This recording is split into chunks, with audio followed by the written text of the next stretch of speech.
September 16, 1973. At a time of the morning, the streets of the small village were empty, but beyond them, the country was full of trees, meadows, and whispering breezes. The one main street was lighted, and everything else was in darkness. The sun would come up in about 3 hours. It was clear, starlit morning. The snow peaks and the glaciers were still in darkness, and almost everyone was sleeping. The narrow mountain roads had so many curves that one couldn't go very fast. The car was new and being run in.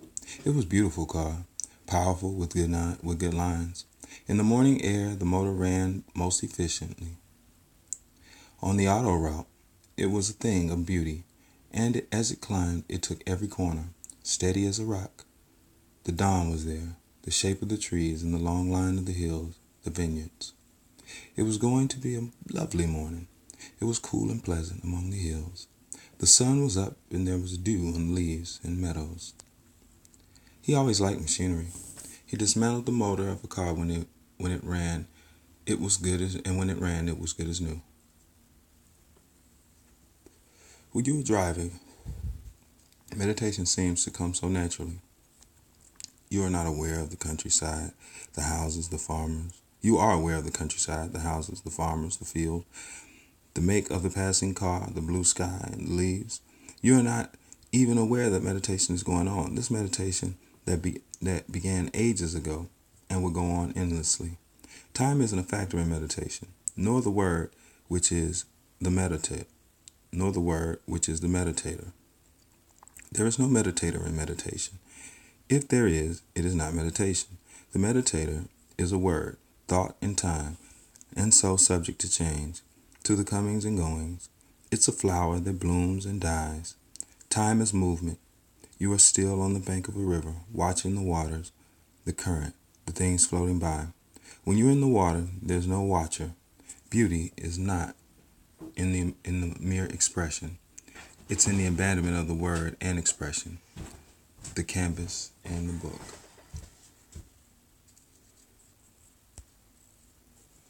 How peaceful the hills, the meadows, and the trees are.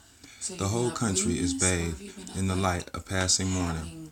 Two men were arguing loudly, with many gestures, red in the face. The road runs through a long avenue of trees, and the tenderness of the morning fading.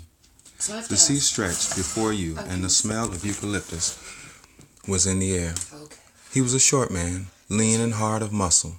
He had come from far away country, darkened by the sun. After a few words of greeting, he launched into criticism.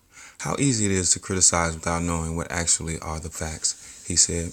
You may be free and live. You may be free and live really all that you are talking about, but physically you are in prison, padded by your friends. You don't know what is happening around you. People have assumed authority, though you yourself are not an authoritarian. I am not sure you are right in this matter. To run a school or any other thing, there must be a certain responsibility, and it can and does exist without the authoritarian implication. Authority is wholly detrimental to cooperation, to talking things over together. This is what is being done in all the work that we are engaged in. This is the actual fact. If one may point out, no one comes between me and another.